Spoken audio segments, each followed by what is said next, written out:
queridos hermanos, vemos que a través de la historia, la libertad que Dios nos dio en el principio siempre ha estado puesta en tela de juicio.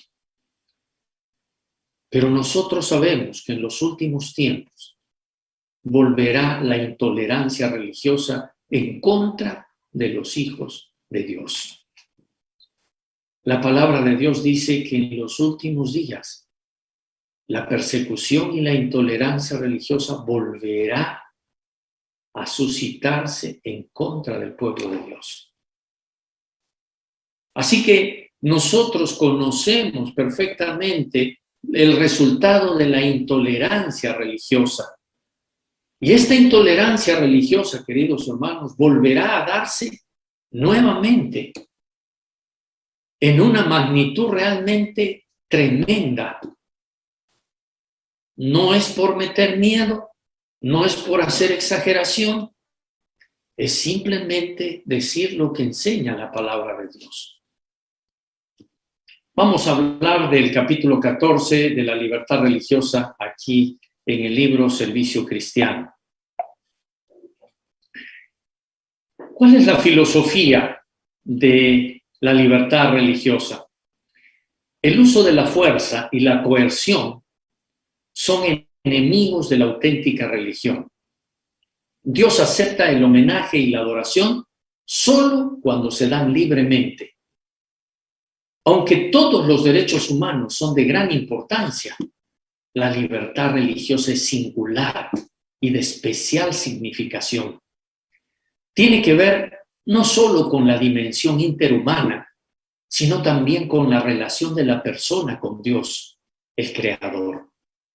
Por tanto, los adventistas del séptimo día vemos la libertad religiosa como el derecho humano principal, del cual se derivan todos los derechos humanos.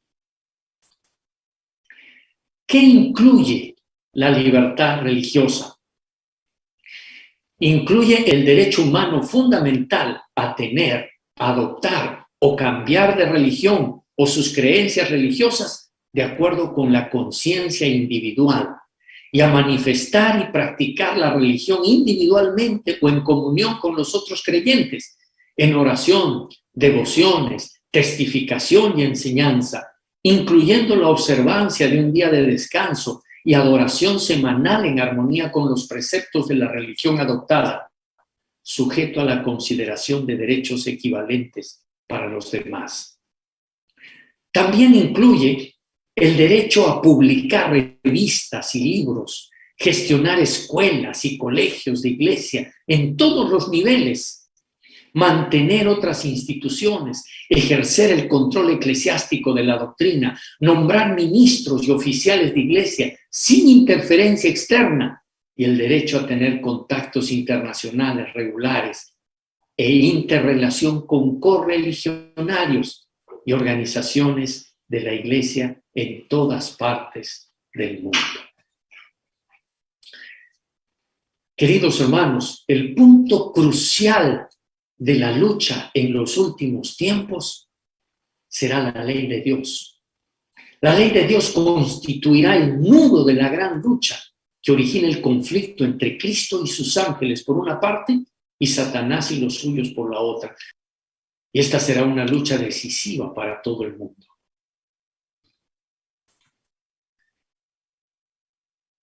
¿Cuáles son los acontecimientos venideros? Permítame, antes de leer esta cita, decirles lo siguiente. Yo quiero recordarles que si Dios permitió que tengamos una profetisa, es porque Dios nos la dio para los últimos tiempos. Y permítanme recordarles, queridos hermanos, que los escritos de Elena de White principalmente hablan de los acontecimientos finales. Ella habla de educación, de hogar, de salud, de doctrina, de organización de iglesia. Habla de muchos temas, pero el principal tema, el tema que más abarca, son los acontecimientos finales. No nos olvidemos, Por eso es necesario que nosotros leamos esos escritos. El mundo cristiano realiza ahora movimientos que necesariamente darán prominencia al pueblo que guarda los mandamientos.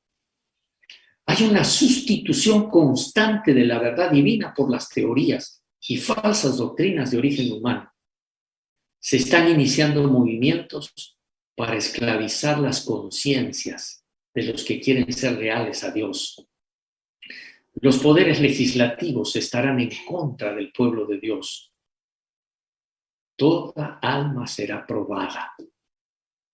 Testimonios para la Iglesia, el tomo 5, la página 546. Estamos hablando de los eventos venideros que han de ocurrir. Los hombres dictarán y aplicarán con severidad leyes directamente opuestas a la ley divina. Aunque celosos de sus propios mandamientos, estos hombres se apartarán de un claro, así dice Jehová, por ensalzar un falso día de descanso. Querrán obligar a los hombres a deshonrar la ley de Dios. Esa ley que es la expresión del carácter divino. Joya de los Testimonios del tomo 3, la página 292 y 293. Seguimos viendo algunos acontecimientos venideros. El mismo odio que inspiró el grito, crucifícale, crucifícale, el mismo odio que condujo a la persecución de los discípulos, obra todavía en los hijos de desobediencia. El mismo espíritu que en la Edad Media condenó a hombres y mujeres a la cárcel, al destierro y a la muerte, que concibió la aguda tortura de la Inquisición, que planeó y ejecutó la matanza de San Bartolomé y los autos de fe de Smithfield, está todavía obrando con maligna energía en los corazones no regenerados. Eso nos espera en los acontecimientos en los años venideros. La iglesia remanente tendrá que pasar por grandes pruebas y angustias. Los que guardan los mandamientos de Dios y la fe de Jesús sentirán la ira del dragón y de sus huestes. Satanás tiene por súbditos a los habitantes del mundo. A todos se les exigirá que rindan obediencia a los edictos humanos, violando la ley divina. Los que sean fieles a Dios y al deber serán traicionados hasta por sus padres y hermanos y parientes y amigos. ¿Acaso no dice en la palabra de Dios y los enemigos del hombre? ¿De dónde serán? De su propia casa, dice la palabra de Dios. Seguimos viendo estos acontecimientos. La obra que la iglesia no ha hecho en tiempos de paz y prosperidad, tendrá que hacerla durante una terrible crisis. Esta cita me dejó muy, muy reflexivo. Lo que no hemos hecho en tiempos de paz, tendremos que hacerlo en tiempos de crisis. Las amonestaciones que la conformidad al mundo ha hecho callar o retener deberán darse bajo la más fiera oposición de los enemigos de la fe. Los miembros de la iglesia serán probados individualmente, serán puestos en circunstancias donde se verán obligados a dar testimonio por la verdad. Muchos serán llamados a hablar ante concilios y tribunales, tal vez por separado y a solas. Los miembros de la iglesia serán probados individualmente, serán puestos en circunstancias donde se verán obligados a dar testimonio de la verdad. Aquí hay algo que para algunos de ustedes tal vez puede ser sorprendente. Miren lo que dice en Joya de los Testimonios, el tomo 2, la página 153. Dios quiere que la verdad probadora se destaque al frente y llegue a ser tema de examen y de discusión, aunque sea por el desprecio que se le imponga. Deben agitarse los espíritus. Toda controversia, todo oprobio y toda calumnia serán para Dios el medio de provocar investigación y despertar las mentes que de otra manera dormitarían.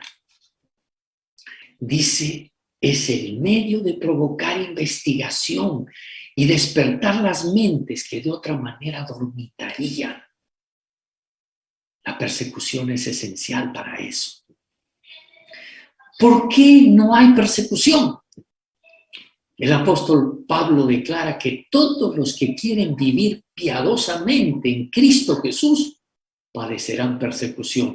Quiere decir que aquellos que no tienen persecución es porque no están viviendo de acuerdo a la fe que tienen. Eso es lo que está diciendo.